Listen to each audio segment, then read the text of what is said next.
If you ask any Jew living in the first century, you think that person's the Messiah? You mean he's God? They say, what? What do you mean? No, I said he's the Messiah. Yeah. And so it's like claiming, if you claim to be, the prime minister, you're God. What? Yeah. And some of your prime ministers definitely have not been God, I can tell you. Yeah.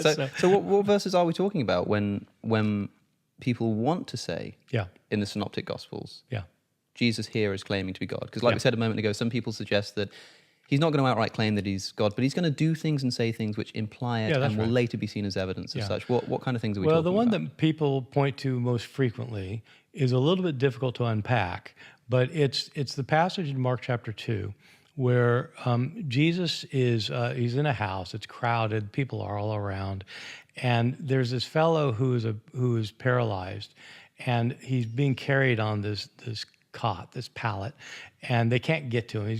Four guys are carrying him. He can't get through the crowd. So they take off the tiles of the roof and they lower him down into the house. And Jesus sees the man, sees their faith, that they know he can heal him. And he looks at the man and says, your sins are forgiven. And the Pharisees say, wait a second, only God can forgive sins. And Jesus says, look, which is easier to say? That your sins are forgiven, or take up your pallet and walk. And obviously the easier thing to say is your sins are forgiven, because there's no way of showing that it's worked. Whereas if you take up your pallet and walk, and he doesn't do it, then you know it didn't work, right? So he said, to show that the Son of Man has authority on earth to forgive sins, take up your pallet and walk. The guy gets up and walks out. And everybody's amazed, say, whoa, what? So how that was interpreted when I was an evangelical, and still is today by probably most readers, is only God can forgive sins. Jesus shows that he can do the more difficult thing, healing the guy. And since he can do the more difficult thing, it means he can do the easier thing, which means Jesus is claiming to be God. Right? That's the typical explanation. Sure. And I think it's completely wrong.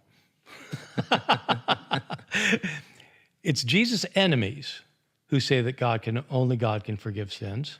That's an important point. Yes. Second point, Jesus does not say, in order to show I'm God, take up your pallet and walk. He says, in order to show that the Son of Man has authority to forgive sins. Well, who's given him the authority? Yeah.